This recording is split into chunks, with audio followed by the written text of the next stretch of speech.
क्यों हारे, अखिलेश की वाइफ क्यों जीत गई और आरएलडी का कैंडिडेट क्यों जीत गया? पूछिए इन लोगों से। आजम के जो कैंडिडेट थे आसिम रजा क्यों हार गए? इनका मकसद क्या बेटा? अब्दुल तू दरी बिछा बस और जिंदाबाद के नारे लगा और सेकुलरिज्म के नाम पे मर जा। आपने मैनपुरी से शाक को क्यों दिया? क्यों दिया? उसका वोट है, ताकि यादव वोट तो नहीं मिलेगा आपको, मुसलमान वोट नहीं मिलेगा, आपने शाक को दे दिया। यूपी में चुनाव भले ही खत्म हो गया हो, लेकिन चुनावी राजनीति है कि थमने का नाम नहीं लेती। अब तक इस राजनीति की रस्साकशी में जो एक नाम गायब था वो था AIMIM अध्यक्ष असदुद्दीन ओवैसी का। लेकिन अब ओवैसी ने आजम से लेकर तमाम पार्टियों के नेताओं को मुस्लिमों के नाम पर राजनीति करने को लेकर घेर डाला है।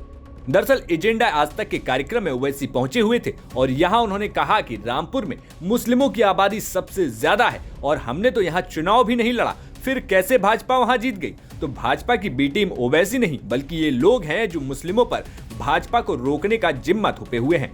आजम खान क्यों हारे, अखिलेश की वाइफ क्यों जीत गई और आरएलडी का कैंडिडेट क्यों जीत गया? पूछिए इन लोगों से। आजम के जो कैंडिडेट थे आसिम रजा क्यों हार गए? आकाश सक्सेना वहां जीत गए बीजेपी हाँ, की तरफ। और आरएलडी का कैंडिडेट जीत जाता है, अखिलेश यादव की वाइफ जीत जाती है, आजम क्यों हार गए? हम तो नहीं लड़े ना रामपुर। यही तो हम कह रहे हैं कि भाई आपकी जिम्मेदारी नहीं है।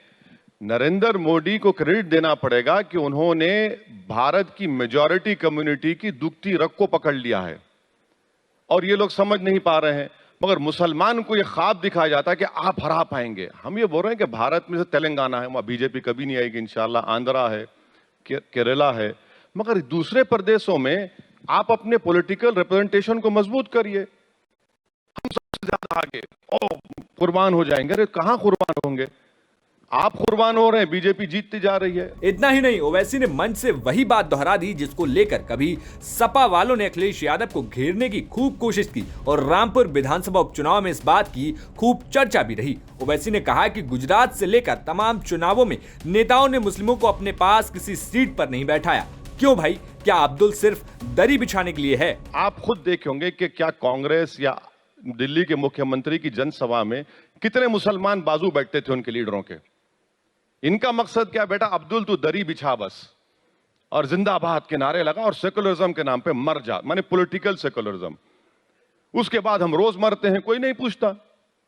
दिल्ली का मुख्यमंत्री मुसलमानों को बांग्लादेशी कह दिया, घर तोड़ दिया, तबलीगी जमात को बदनाम किया।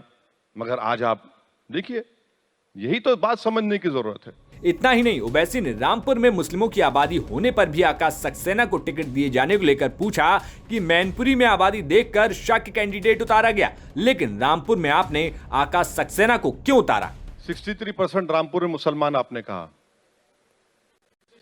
60% कैंडिडेट नहीं। सुन लीजिए भाई, कैंडिडेट बीजेपी का मुसलमान क्यों नहीं है फिर? अरे नहीं, वो सर ये कौन सी बंदिश हो गई सर? अरे सुन, आकाश सक्सेना ने ही एक सेकंड सर, आकाश सक्सेना ने ही तमाम केसेस जो हैं आजम खान के खिलाफ जो भ्रष्टाचार के थे, लाइब्रेरी की किताबें लेने से लेकर मेरी बात सुन लीजिए। आपने मैनपुरी से शाक को क्यों दिया? क्यों दिया? उसका वोट है, ताकि यादव वोट तो नहीं मिलेगा आपको, मुसलमान वोट नहीं मिलेगा, आपने शाक को दे दिया। अच्छा, गोरखपुर से ठाकुरों को क्यों देते हैं आप वोट?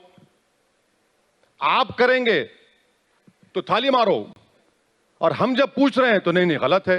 अच्छा, आज का इंडियन एक्सप्रेस पढ़ लीजिए जिसमें कहा गया कि पुलिस का बर्ताव कैसे था और पुलिस का बर्ताव की वजह से ही आजम की हार की वजह भी हुई। बता दें कि यूपी में 3 सीटों पर हुए उपचुनाव के ऐलान के समय ही ओवैसी की पार्टी AIMIM ने पत्र जारी करते हुए कह दिया था कि वो इन तीनों चुनावों में नहीं लड़ेगी, जिसके बाद खतौली और मैनपुरी तो गठबंधन ने जीत ली, लेकिन रामपुर न जीत पाने पर ओवैसी लगातार विपक्षी पार्टियों को घेरने की कोई कोर कसर छोड़ते हुए दिखाई नहीं देते हैं। ऐसे में अब देखना होगा कि आगे आने वाले चुनावों में ओवैसी क्या कुछ नया राजनीतिक समीकरण बैठाते हैं।